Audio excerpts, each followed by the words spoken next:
Jacuzzi! Come and play in my jacuzzi.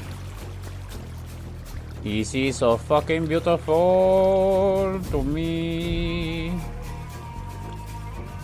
I have made a jacuzzi in my Minecraft. Come and play with me.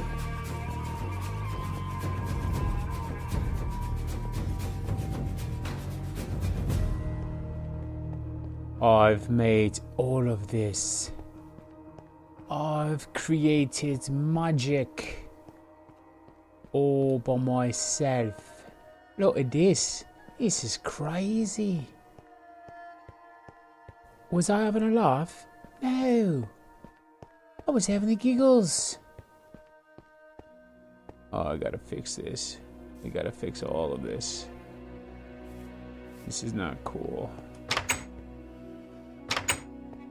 I gotta make something out of this. There's nothing happening here. I just did this to create a... And of course all of this is just, you know, don't look. It's uneven. Yeah. I still gotta do a lot of mining. What have I got here? What's it got a snowball for? Oh, I gotta drop this shit off before I go mine. Or before I go work. Whatever. If you want my body and you think I'm sexy, come on. Feel the bone. Well, okay, right here. Let me see. I'm gonna have... I really need to fucking fix this problem right here. Alright. Oh, I don't need that. There you go. Door. You go here. That's good enough. Alright. Snowball. Where did I put snowballs? There you go, right here. Snowballs. Alright.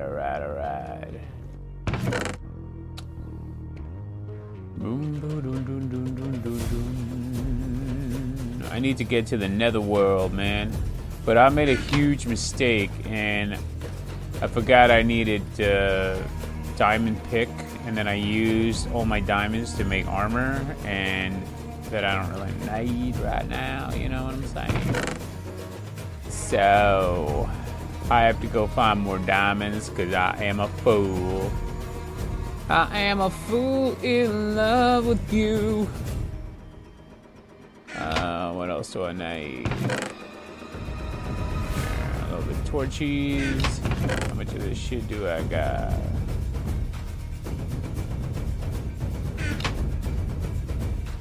This is not gonna be an exciting stream or nothing like that. So don't get too excited. Doing that.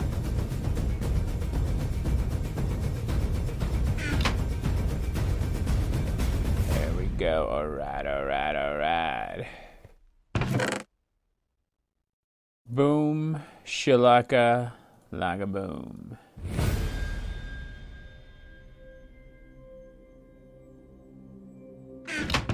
No, is it here? Here it is. That's right.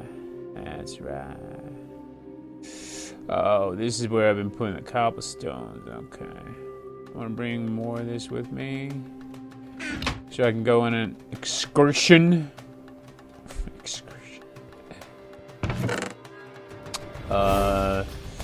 Should I bring any extra food? Nah, it's alright. This is alright.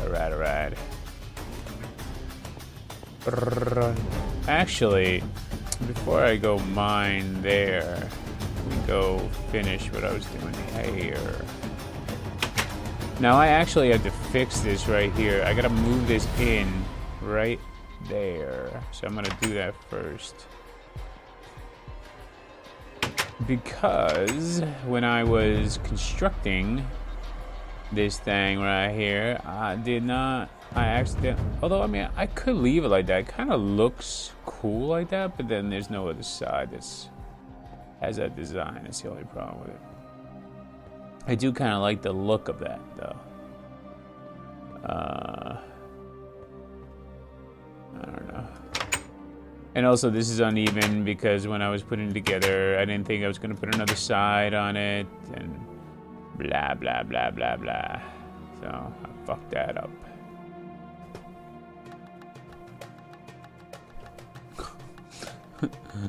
Alright, fuck it.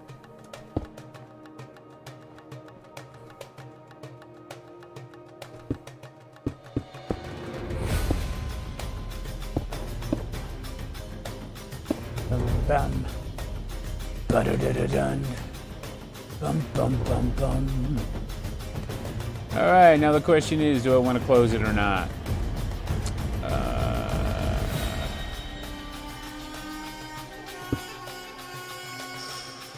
Man. This is where our beds are downstairs. Now I could move this back here, actually. I could. Or I could even move it all the way over here and make the house larger.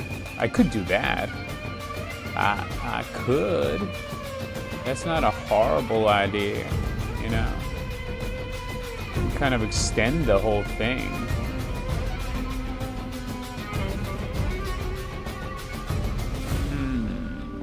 What to do, what to do, what to do. Well, nah, fuck it. I don't want to do that. Let me just take all this shit down right here. I want to clear this. That's how my mind works best anyway. If I clear it out first and then look at it, I can always build it up later. I'd rather have it like fucking clean and not messy like it is right now. Like right now, right now, right now. Woo! What this game really needs, and obviously this is an unmodded game outside of visuals, which are different from other Minecrafters. Although I think a lot of people use this visual mod. But there are no other mods on this, so. But I'd love to be, I don't even know if there are mods that allow you to like remove large volumes of blocks. I'd love to just have that. I would take that mod. I don't care if it's cheating. This is just so time consuming to do it like this. I know you can use explosives, but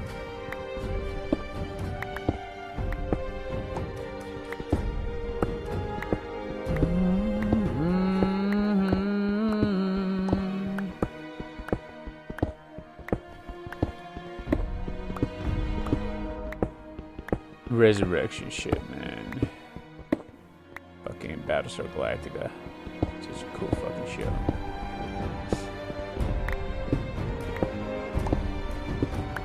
You ever get that feeling like people don't like you? Ever get that feeling? Like people don't come watch your streams, they don't come play with you anymore. Sometimes you just get that feeling. Like, I'm not important anymore. No one likes me. It's all part of growing up. The realization that you're nothing. Oh, man. Let me see. How far into this can I dig? Is this... Oh, we're gonna find out right now. Oh yeah, okay, it is. That's what I thought. I thought that, but I wasn't sure. But it looked like it should be that way, so... See, I want to put, like, a waterfall, using heavy New Jersey accent, a waterfall. I want to put water all over here. And then I wanted to like fucking cascade down this way over my tunnels and shit. That's what I want to do. That's my grand plan. Wow, I took the door off. Okay. I'm a genius! There you go. I'm sorry about that. So yeah, cascading waterfall, man. When I was like 18 or 19, I used to be on CB radios. This is like, way back in the olden days of the 90s. I mean, the internet was kind of coming around, but hadn't become as big yet. And so when my voice was like turning manly, I don't know if it was the way I talked or I don't know if I still do now, but people used to call me Christian Slater because like I don't know, I really don't know how exactly I talk, but it was like I talk like Christian Slater. And so every now and then I kind of hear it. Like I hear it off in the distance a little bit. Or the mind, off in the distance of my mind.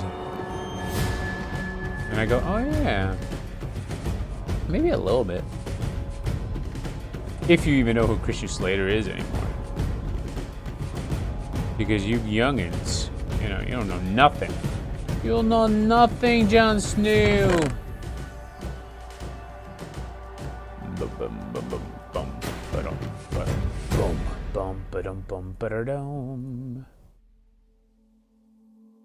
Oh, hey, you can go there. You can go there if you want to. Alright. Oh, I'm just gonna eat, because I forget sometimes. Don't judge me. Don't judge me even though no one's watching. I'm actually doing this because I wanted to upload it to YouTube, and YouTube's not been letting me upload shit from Twitch, and I'm wondering it's because I'm playing music on it. But this music never gets flagged. Soundtrack, TV soundtracks, I should say. Movie soundtracks do, but TV soundtracks don't. I just think they haven't figured out that people might use them, and I feel like if I keep talking about that, eventually they're gonna figure it out. But so shut up. Hey, how dare you? But so I want to see if I can upload like an hour video of me doing just bullshit. And if that's the case, then at least I know. Because I don't really make YouTube videos anymore. It's just a lot of effort and no one gives a fuck. So, but I can play with my friends or whatever on Twitch, stream it, then upload it to YouTube, and maybe some people will like that. I don't monetize any of this shit, so it's not like it matters to me whether anybody watches it or not. Unless it's something personal, like me reading chapters from my book or something. If I ever do that. Some people have suggested I do that down the line, or maybe even do the audio book and put that online or something. Maybe I'll do that.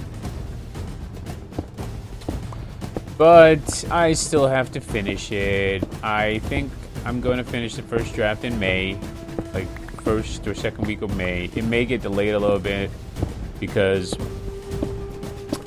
Avengers comes out at that time, and Star Wars Celebration, and GTA 5 for PC. All these things are coming out around that time. New Star Wars trailer will come out around that time too. And, I have a few commitments to people to do podcasts with them around that time. So, we'll see. I'm going to try to just stick to my current schedule, which has me finishing Draft 1 of the novel, May, I think, 15th or something like that. And then I will do a first pass, essentially a second draft, but it's like an edit of the first draft. And then I will send it to my alpha readers, who will then, give me ideas of what they think. I don't ask my alpha readers to give me pointers on how the story should go, because I don't care. I'm not asking for story help. I know exactly where the story is going. That's where it's going, no matter what anybody says. And I've had some of my alpha readers say things like, "Oh, this is my favorite character. She better live," or "He better live," and they die like in the chapter right after they say that. So no, people are gonna die left and right in my book, and but not like arbitrarily. There are gonna be reasons for these deaths, and I will. I learned a lot of my killing off characters thing from George R. R. Martin, and not some other. There are other shows where they kill off characters, or other books where they kill off characters. But I feel like oftentimes it's just to kill them off, like just a shot. I don't think that's enough. You shouldn't just shock people. It should mean something. There should be a very good reason. You should be able to explain exactly why that character died, not just. Shit happens. Well, shit happens in life. I don't want to read about real life unless I want to read a biography or an autobiography. I want to be entertained, and I want there to be a satisfying conclusion to a story that isn't just like, life sucks, get used to it. We already know that. I don't need a story to fucking teach me how much life sucks. So, but if characters die, they're dying for a reason in my story. But a lot of them will die for a reason. That's just the reality of my writing style right now, and maybe down the line that won't be it. But I'm also writing a short story that I've kind of put off on the side burner. But as soon as I do my first pass on the first draft of the novel, I'm going to go back and I'm going to finish it. Now, it shouldn't take me more than a week to finish the short story, because I already have. Well, maybe it'll take me 2 weeks. But yeah, that'll come out like much sooner, like for the public. I'm just gonna post that like on my blog, and it's. But even that has these elements of death, and destruction, and horror. And not horror as in like the horror genre, because I hate the horror genre. I have no interest in it. Like Walking Dead and all that stuff. Like, I've watched the show and watched people play the games and all that stuff, but it's not my thing, and it'll never be. I like thrillers, I like action adventure, things like that. So there will never be monsters in my stories ever. I don't care about that shit. I'm not saying that you're a bad person if you do. It's just we have different taste. I sometimes enjoy monster stories, but I just don't want to write about them. I don't know. Just never really interested me much. I kind of feel like I want to stay in the possible reality. When I was a kid, I loved Star Wars because I thought it was possible. Now, obviously, as I've become an adult, I've learned, no, that's not possible because, there's no gravity. There's gravity, but there's no, you have no ability to just, like, have gravity at all times in space like they do in Star Wars.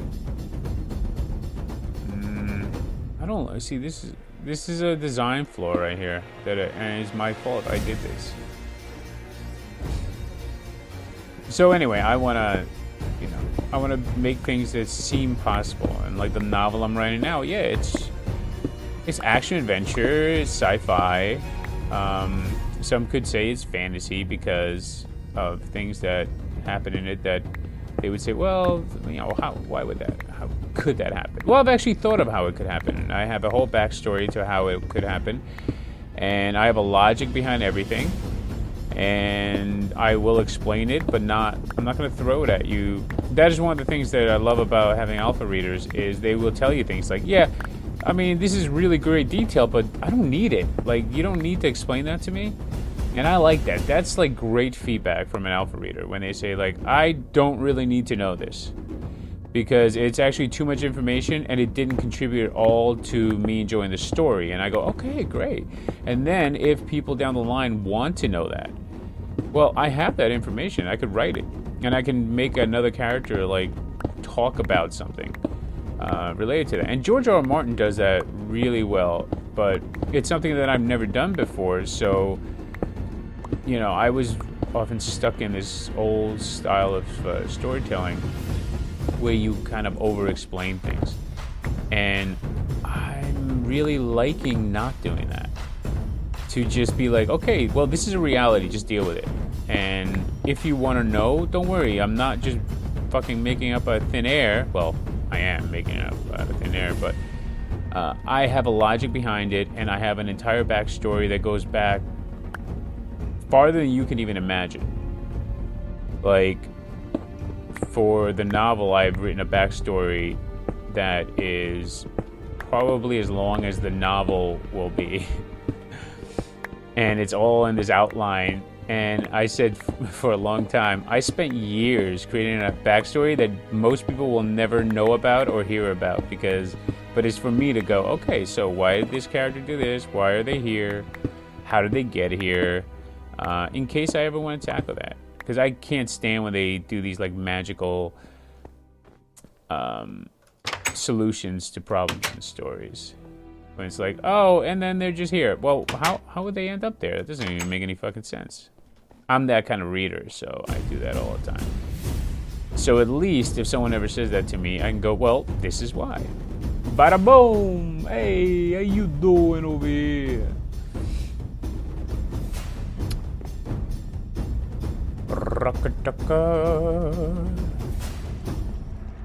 How long has it been? Oh, I forgot to turn the fucking timer on. God damn it. Well, I can see it there. It tells me how long it's been recording. 22 minutes. You don't see it, but I see it. Oh, I forgot to drop this shit off. Fucking Bear McCreary rules.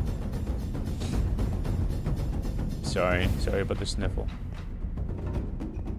That's disgusting when people do that. Stream right in your fucking ear.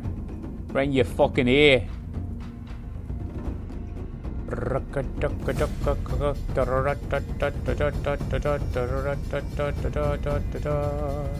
What's this gravel doing here, man? Nobody fucking wants gravel. What? Oh, they're on the other side. I got scared. Fucking scared. Alright, I'm gonna do one more day of that shit. Hopefully some of my friends eventually show up to help me out here. You know? Thought I had some of those. Friends. But then they all went and got girlfriends. Or boyfriends, whichever, you know. I don't know which. Or went and joined the military. God, guys. Think about me sometimes. It's just always just bells.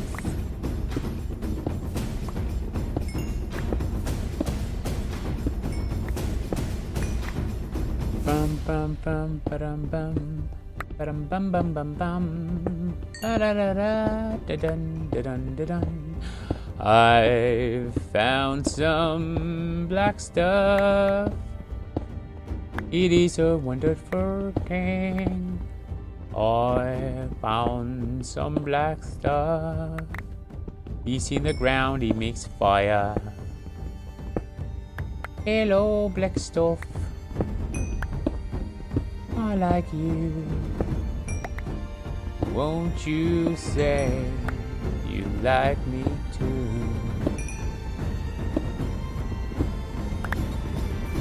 Because you my only friend now. None of my friends are around anymore. This is like Guy Fawkes the musical. Dun dun dun dun dun dun dun dun. Oh God. You ever like? Somebody once asked, not once, it's been asked many times, if you had to choose between losing your sight or your hearing, which would you choose? And it's the easiest fucking question in the universe. Lose my sight. Because I would never want to fucking not be able to listen to music. Like, how I've known people who will say things like, I'm not really that into music. And I think we should kill them. Because there's something wrong with that. That's not a human being. Maybe that's an alien. We need to kill them. We need to just get rid of them. And yeah, and quickly. Don't fucking wait too long. Wipe them out. All of them. I could not live without listening. And you can listen to books, audiobooks. You can even listen to TV shows. And sometimes when I'm watching a show that I have almost no fucking interest in, but people I know watch it, so I watch it just to kind of fucking be like, okay, yeah, okay, that happened, because they talk to me about it. Like The Americans, which I just don't give a fuck about. I like the first season a lot, and I like the second season enough, but it's just gotten to the point now where it's just so silly that all these things are happening. There's nothing realistic about the way they're handling the storytelling. So anyway, at least historically speaking. So I will put it on and I will play games while I'm listening to it. And the funny thing is I get the exact experience out of it outside of a few scenes where you're missing what happened, the action portion. I get almost the exact same thing out of it listening to a TV show as I do watching it. So it's lose my eyesight and basically retain the ability to listen to music and listen to TV shows and listen to audiobooks and listen to people talk to you and all that shit. Yeah, thank you. I'll take that any day. Not even a fucking question, man. If you think about it too, people's voices are far sexier than their everything else about them. Hey, Fart Pants, long time no see, man. How you doing? I thought maybe you had died or something. I was looking through obituaries. I couldn't remember if Fart was your first name or your last, but I was looking up Pants Fart and Fart Pants, but I didn't find nothing, so I figured you were still alive.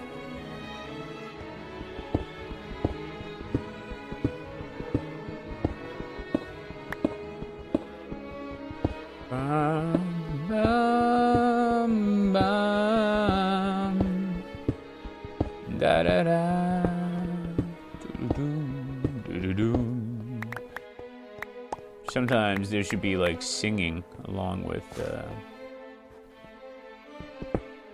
his music, I think. Actually, Bear McCreary does have some singing in some of his songs. And why are you here, Fart Pants, but it doesn't show you as a viewer? Doesn't show a viewer on my thing. Been alright, man. Doing a lot of writing. A lot of fucking writing. A ridiculous amount of writing, in fact. It's kind of crazy, actually, how much. It reminds me of, college or something. Or grad school or something like that, the amount of writing I'm doing. But it's good. I like having, a routine now. I basically work 9 to 5, writing-wise, daily, 5 days a week. And then I take 2 days off. But that will change probably once I finish the first draft. I'll probably go into, I'll probably start using the weekends for editing. And writing will be, weekdays and stuff like that. But I'm enjoying kind of having a routine.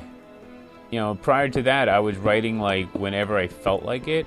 And now I'm just fuck it. Now you feel like it every day, you little bitch. Yeah. Yeah, the book is, I'm past the halfway point now, which is good. Because it's a major turning point in the story. And it was really nice writing it. Because, and I don't know how far, how much I have to write left, because the halfway point was the thing that I had outlined the most. So I knew exactly where the story was going up to that point, because it's such a major... When you read it, you'll understand. It was a lot of effort to not reveal some things about some things.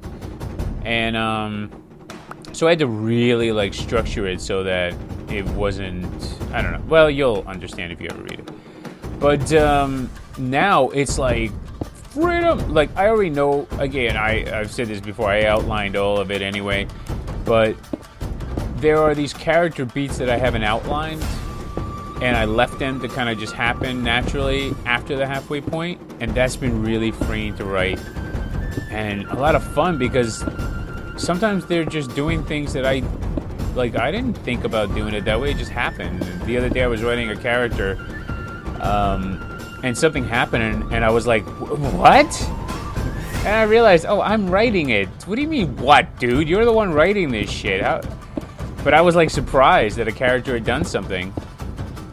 And I love that, man. There's something so fucking cool about that. That, like, when you create something, it just does something on its own. Well, I mean, it's doing it through your head, but it feels like it's doing it on its own.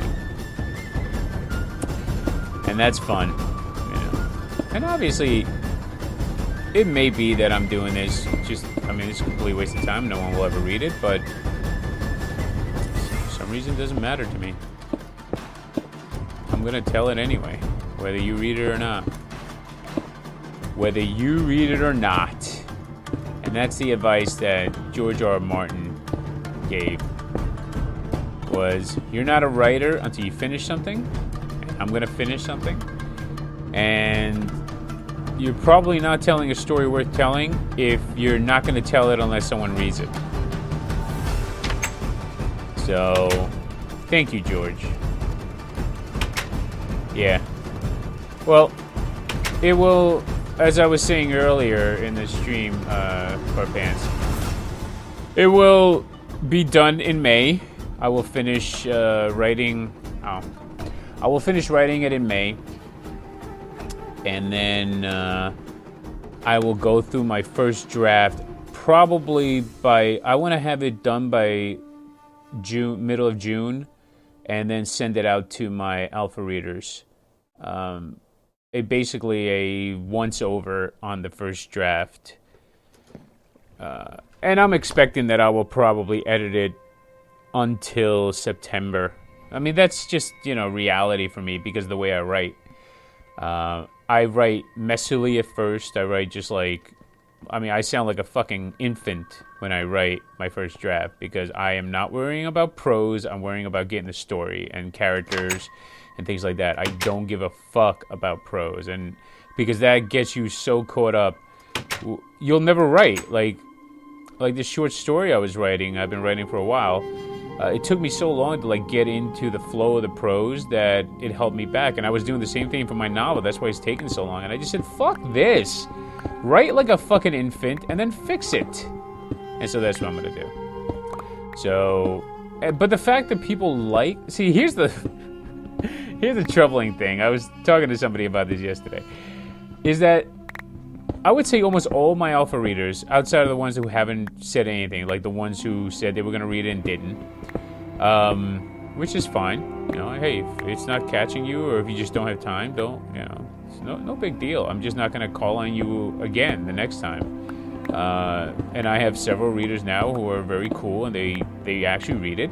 And one who reads it in like a day, like it's amazing. I can't fucking believe that. But they've all been saying how they like the fact that the writing is simpler, and I'm like, oh, that's just first pass. Like, you shouldn't get comfortable with that. But then I was saying, like, to a friend of mine the other day, well, should I just keep it that way then? Like, if that's what people like about it, should I really be messing with that?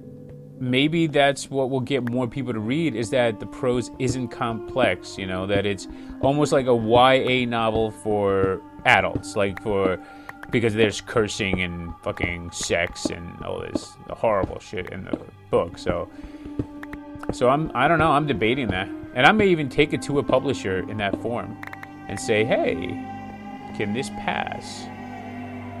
Is this worth, you know, leaving this way? Because maybe simpler is better. I mean, Star Wars is a very simple story and is more popular than Star Trek simply because it is told in a simpler way.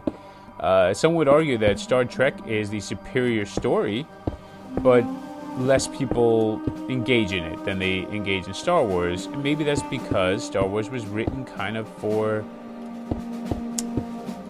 I don't know, whatever you want to call it, a more sophisticated audience, adult audience, more sophisticated children. I don't know how to, like,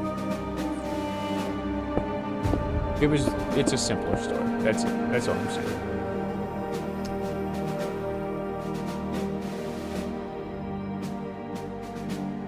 Cool, Fart Pants, man. Music is, I mean, I was in a band when I was your age, and I loved it, and, I mean, you can see it on my YouTube channel. There's the one fucking tape I found from us playing Black Beast excerpt. It's just an excerpt, like, it's just little pieces, like 6 minutes of us doing different songs at a time. But the writing process, listening back to that stuff, is so interesting. It's very similar to how I write stories. I actually think musicians would make really good storytellers if they know the basics of storytelling. Like, obviously, it doesn't translate directly. But the process of writing music and writing a book is very similar, man. The way I, at least for me, the way I construct, like a bridge to something is almost exactly the way I write music. So yeah. And I definitely think that musicians have an advantage in many ways in detail-oriented things, because you have to be very focused for a very long time on small things when you're writing music. Like the tiniest little thing, like a beat or a note here, or just a second of melody becomes really important. But you also learn to abandon some of that stuff, like that you can't stay on it forever.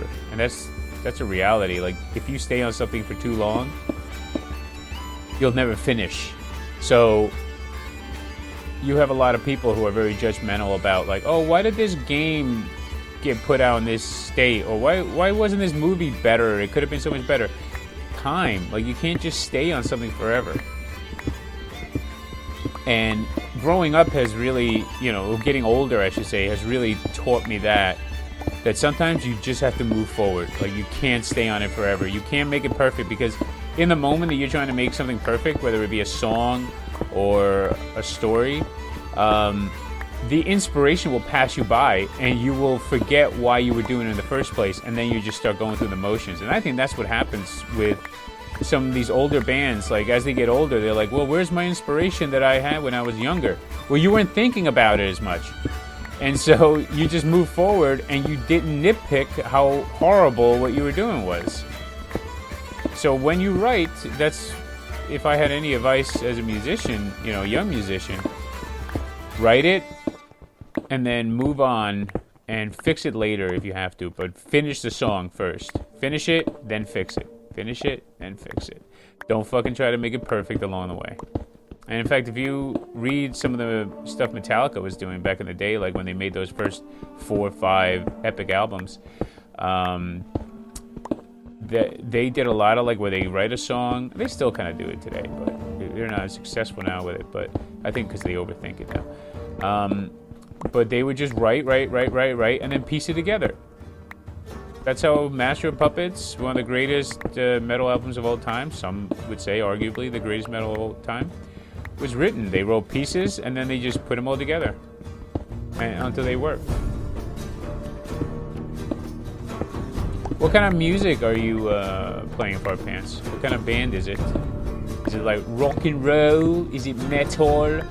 Is it a boy band?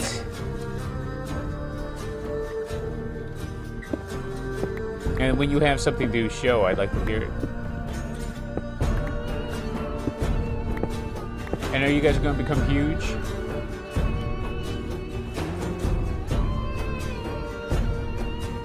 I think some of my first storytelling came from writing D&D stuff.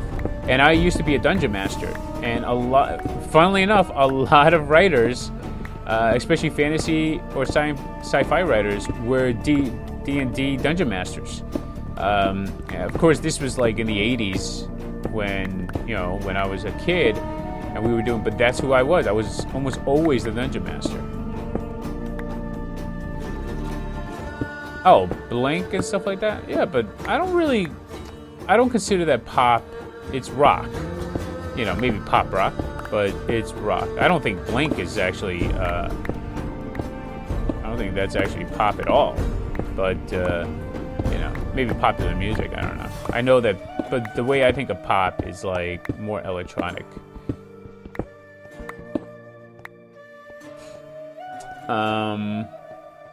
But I guess pop is whatever is popular. So.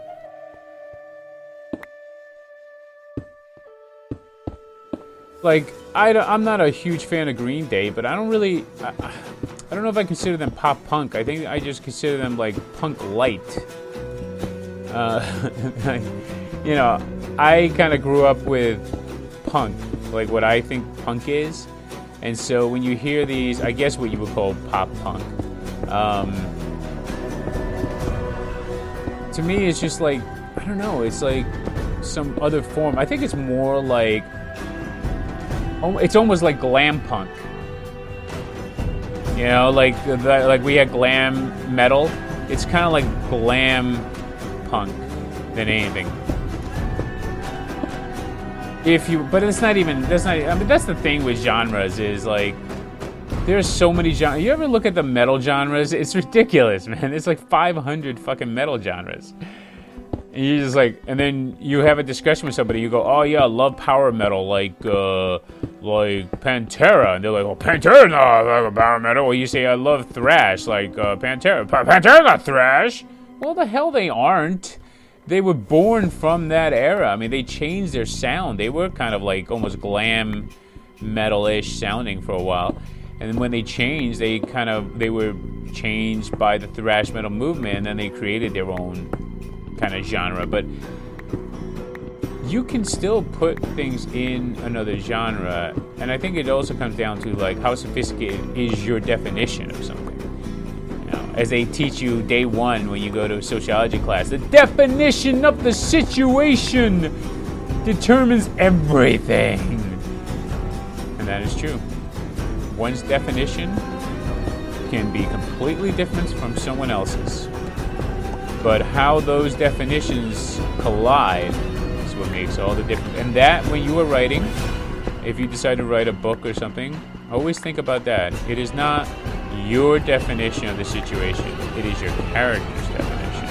And the other character's definition of that, or their definition of the situation. So you have competing definitions at all times. And every character thinks they are either the hero of the story, or they are willing villains who are basically sociopaths, who are like happy to be villains because they like to see things burn. Yeah, original Pantera, like the first Pantera was kind of like, it sounded very glam metal, like, but it wasn't. Yeah, I think people who like to belittle them will say that. They're like, oh, they're just glam metal. But no, you listen to those shreds, though. You listen to Dimebag, or Dime. Diamond, he was calling himself for a little bit. But you listen to Dime, and he was always, like, real fucking edgy motherfucker on the shredding and shit, So, I don't know. But history gets rewritten in two ways. It either gets amplified to be more important than it was, or it gets the opposite treatment. And I feel like that's what's been happening to Pantera in a lot of circles, is that because they're so popular and so loved, people are belittling them in certain metal communities. And that's just, I find that so pathetic. Somebody feels the need to shit on, icons because their band isn't getting, the band that they love isn't getting enough attention. Just wait. Your band will get the attention. And someday you'll feel embarrassed that you used to shit on Pantera, like I feel embarrassed that you just shit on Nirvana. when Nirvana first came out, I was all into like thrash metal and like this new age of metal in the 90s, and like Fear Factory and shit like that. I used to be like, fuck Nirvana. But then over time, I started just like listening to them, especially Nevermind, and God, it's a classic, man. It's fucking brilliant, every song. But because they were popular, I needed to like belittle them, especially when I was younger. Well, I think you say no one can shred like Dime. I mean, I think his buddy, fucking Zach, can fucking. I mean,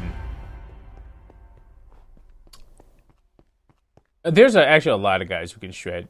If I were to think about it, but what Dime did was he combined his shredding and his fucking like lead guitar work and all that shit with these superb like melodies. You know, it's like he was writing vocals on his guitar, and I don't just mean on the leads, I mean on the rhythms.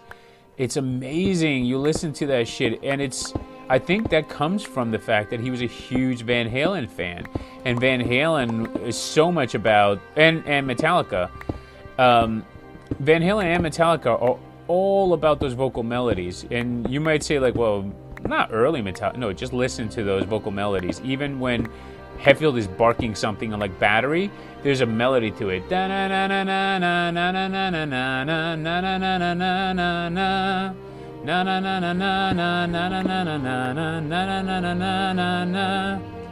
That's to me, and I've argued this for years, the reason Metallica became so huge is not just because, you know, they wrote good songs, blah, blah, blah. There are a lot of bands that wrote great songs, Slayer, Megadeth, and Anthrax, and Exodus, and Testament from that era, Overkill, and all these things. But Metallica, James Hetfield, always had his fucking pulse on the melodies.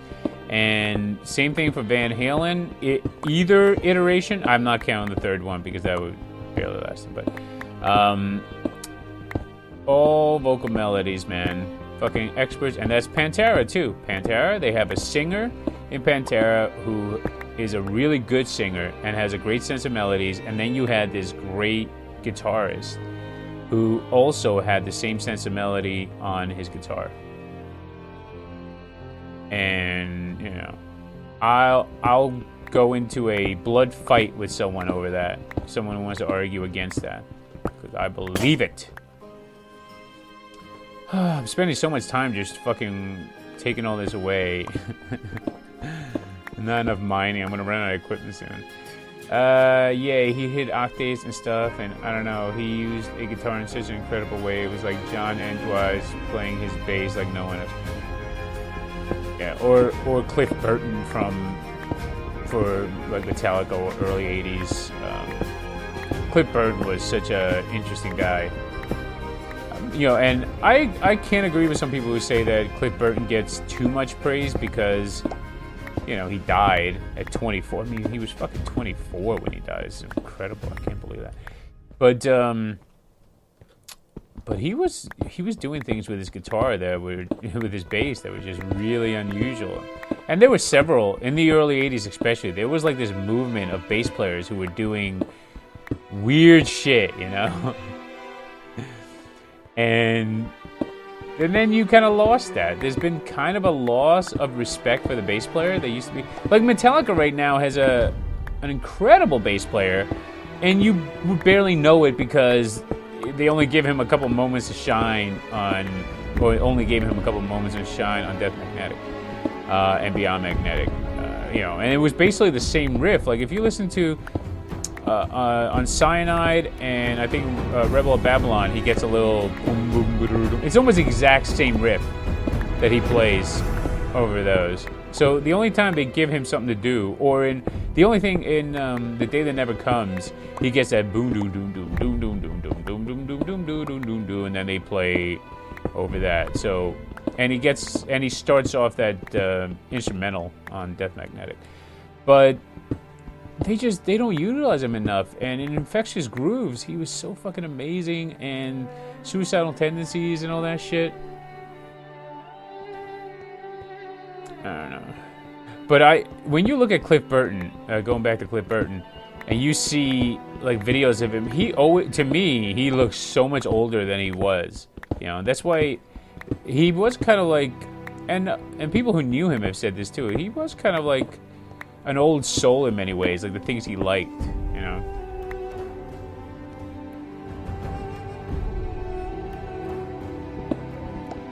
Yeah. I listen to Blink a little bit. I'm not, I can't say that I'm a expert, but they have a history of metal though, right? Like there's a, kind of like Lady Gaga, to bring that into it, where like she's a huge thrash metal fan, like a huge, and there's a lot of these bands that are out, they've been around maybe now for 10, 20 years, who played like, I guess what you would call pop, who are huge thrash metal fans, and you can kind of see that attitude in some of these bands, like that they're like, yeah, fuck the world, I'm not gonna fucking do what you tell me. A great Rage Against the Machine song. Killing in the name of, dude, fuck you. Fuck you, I won't do what you tell me.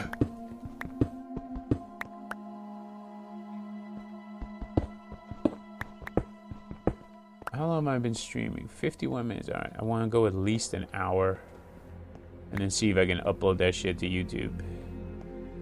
Because, as I was saying, you weren't here for Pants, but, or at least I don't think you were.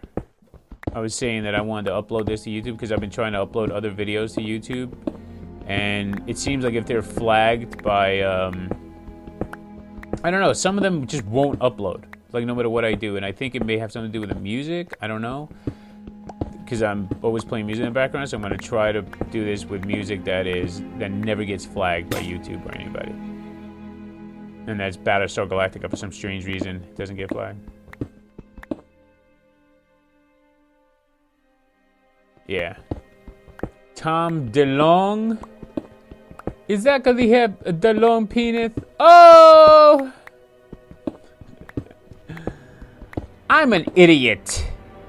I'm a 57-year-old idiot. Just remember, never grow up, never get into a long-term relationship, and you will live to be a young man well into your 60s. Promise you. Just remember that, Fart Pants. Never commit to anyone for too long. This is my advice to all you young people. Yes, I know it feels great to have someone there, and and to be loved is beautiful, but it takes up all your time, and you get one life. It's good to love people, but love the people who will happily love you from a distance. Obviously, you should live your life however the fuck you want to live it. Don't fucking listen to this old man. But, just from experience, man. Just saying. It is great to be loved. It is great to love.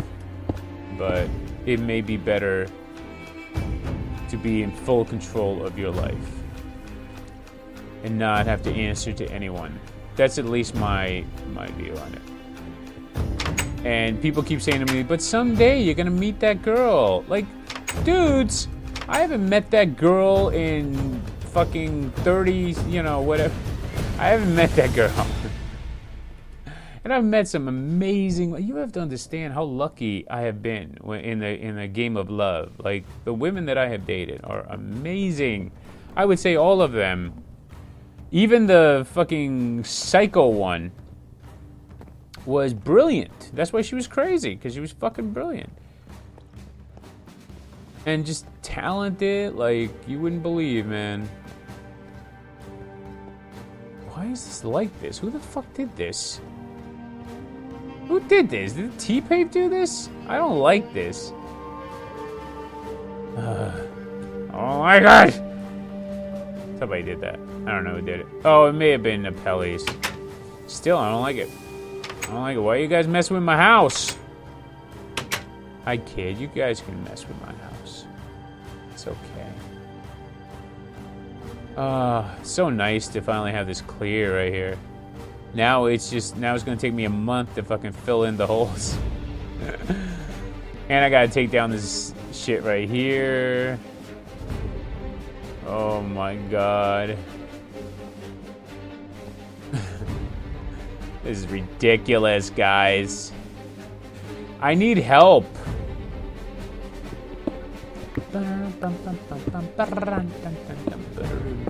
This is such an amazing thing. Have you ever seen the video I posted on YouTube of Bear McCreary playing this on piano, and then I mixed it with this music? It's pretty cool. If I say so myself, I did a kind of like a remix. And I think it's the first video I ever posted on my Geek Furious account on YouTube. So, check it out. And I did another one for Rosalind and Adama's song. Has a lot less viewers, and I was gonna do it differently. I did a version that was actually intercut with video from the show, but then I took it out because it was going to take me a little bit more time because I need to take out something. Whatever. No one gives a fuck. What am I talking about? Oh, you like that? You saw that one? Cool. You mean the this one for this song?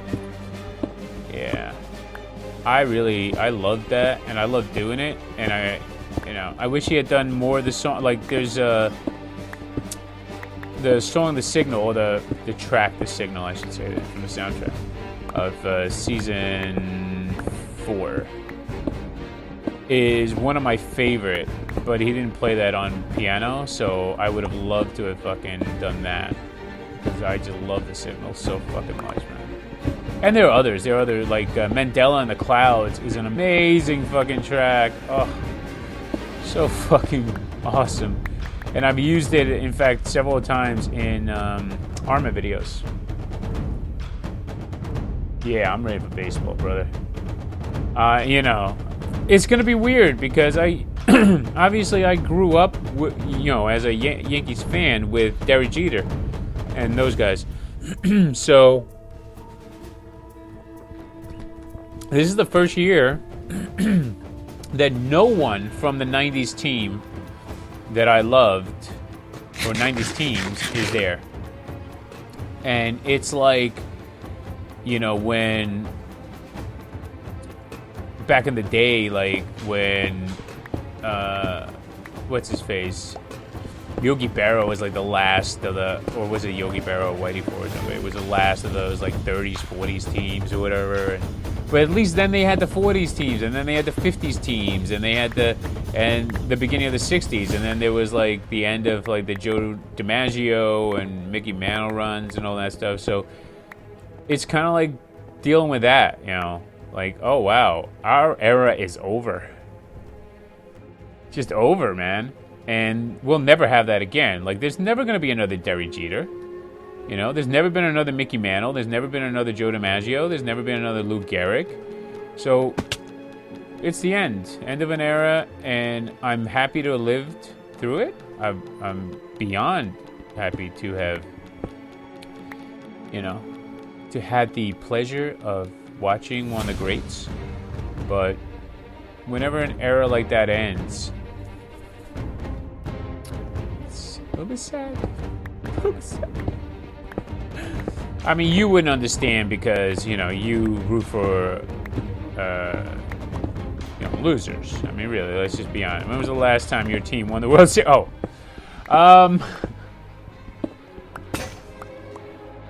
I'm kidding, of course. I'm just happy that there's a young man who likes baseball, because it's basically right now, baseball is being held up by old people like me. Like, we're the last of a generation. Like, Generation X is maybe the last generation that's gonna be fucking super into baseball. And in 20, 30 years, well, maybe 40, 50 years, we're gonna be dying off, and who's gonna be watching baseball? It's a real, like, fear for a lot of people. Like, who will be watching baseball?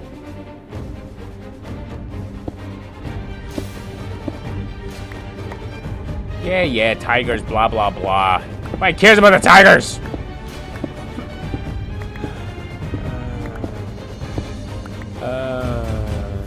I'm evil. You have to understand that about me. Yeah, you have to respect my evilness. You have to. Oh, is my favorite part of this fucking awesome track. Fucking awesome. This, like, quiet moment. Shh, everyone, listen. Shh, shut up!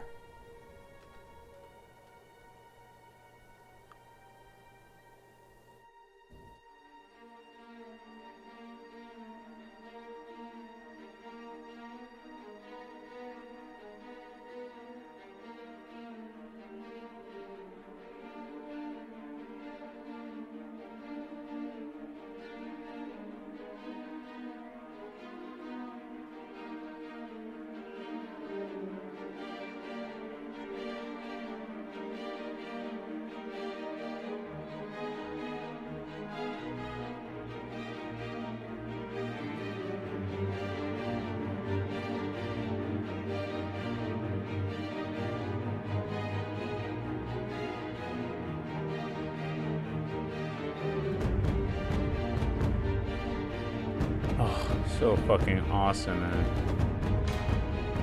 So fucking awesome. And I mean this, not tigers. Fuck them!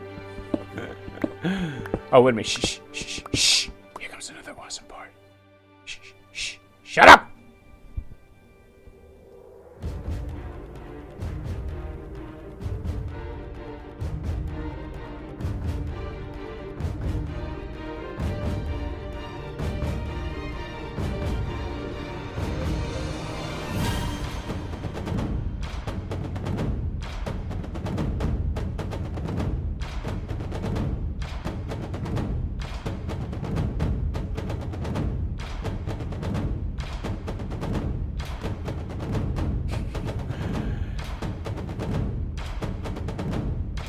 Game? What do you mean, game conventions dying out?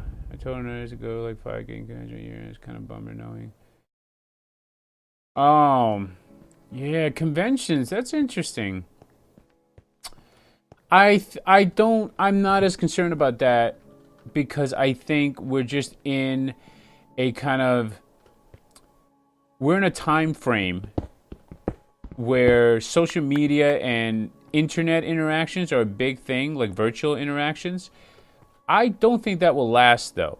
I think that's just like a new thing, and you might say, like, well, it's been around for like 20 years, but, or maybe 10 years full force. Yeah, but it's just a new way of doing things, and I think young people have kind of latched onto it as a way to identify themselves in a virtual world.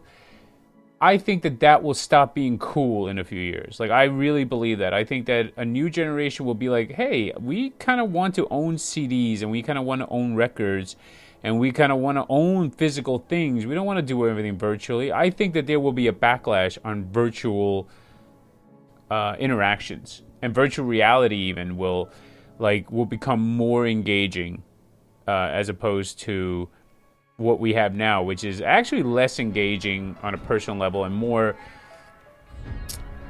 I don't know, it's superficial now. It's very superficial. And I think that there will come a time when, you know, like your kids will rage against that. That they will be like, why, you know, my mom and dad are dumb. Why would they fucking want this? Why would anyone want to engage less with people? We want to have more interaction with people. We want to touch people. We don't want to fucking have these bullshit virtual interactions with them. That's silly. Let's go back to the way it was. And I think that you will see at least a movement on that front from young people, not from old people. We will all be dead by then, or we will have discovered a way to extend life 1,000 years. And then, you know, here's the interesting thing. I believe that once you extend life for a very certain, and we eventually will be able to do it for, like, let's say you can live to be 400 years old. We will just get stuck in an era when that happens, because there will not be a lot of growth in that. Like, if you look at the way pop culture works today, we're still stuck in an 80s marketing mentality and a 90s kind of storytelling mentality. That's where we are right now. That's a reality, people. We're just retelling 80s and 90s over and over again every few years. That's all we're doing. And I feel like that's because that's the birth of computer, video games, and online interaction happened in those decades. And so that's where we're stuck. And I think if we ever extend life to a certain point, like a ridiculous number, we're just going to be stuck in the era that happens in for a very long time. And I think, like, you look at people who complain about some of the Star Wars stories, like Knights of the Old Republic, and they go, why is Knights of the Old Republic, like, you look at the advancement, that's set like 4,000 years before Star Wars. Why is it? And my answer to that would be either sometimes you hit an advancement wall, but the other one could be if you had people who could live very long time, who were kind of like, you know, part of pop culture. Pop culture would not change that much. I'm not saying that that's what happens in Star Wars, but I'm saying if you created a world like that where people could live to be 1,000 years old, pop culture would stay pretty much the same. It wouldn't change that much. You would have attempts to revolutionize it by young people, but the majority for a very long time would be those people who had lived forever, you know? And I think that's why we're right now, we're living in a strange time.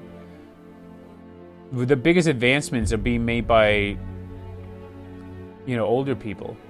The biggest revolutions are being made by older people right now, because it's almost like young people have lost clout with pop culture.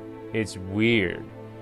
This has never happened. Like 50s, 60s, 70s, 80s, 90s were ruled by the youth, and now all of a sudden we're just going like, okay, what are Rolling Stones? Are they still playing? Like what?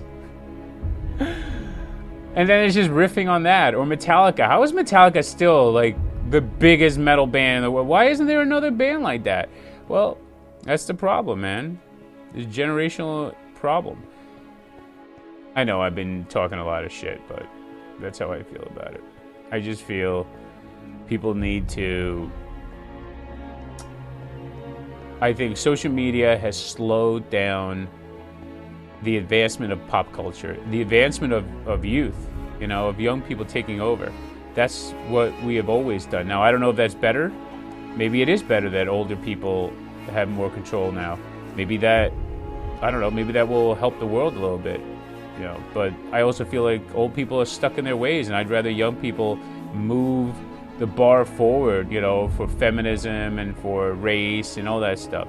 I think young people are going to do that. Old people are fucking stuck in their idiotic ways, man. Not old people like me. Obviously, I am an enlightened young man. Young man of 63. Oh, I don't like this. Look, this is wrong, but then it blocks it. I'm going to have to do it, dude. Oh, this is... No, don't... Geek, why? Oh, now it's uneven. Now it doesn't even make any sense. Typical old person. Oh, no, that's not what I meant to do. Alright. After my babbling, I think it's time now to end the stream. I have to go do exercises so I can live longer and healthier. Thank you for watching, and I appreciate it. I appreciate that I have one friend in the world. Even though you didn't show up for my birthday stream, I will never forgive you or forget that. I will hold that against you for the rest of your life. And someday I will pay you back with, when you're least expecting it, I will probably just stab you for that. And, you know, by then you will have forgotten that I said that. And so it will be a surprise. And don't be surprised if in my novel there's a character named Fartpants who forgets to come to, you know, his bestest friend in the entire world's birthday stream and then gets murdered. I was getting laid? Yeah, that's not an excuse on my birthday! I still love you. Not in that way, by the way, because that would be illegal. Alright. Peace, brother! ¿A dónde está la biblioteca? That's all I'm going to say. And in 4 years in Spanish, that's all I ever learned. Oh, and nosotros tenemos muchos dineros en la escuela.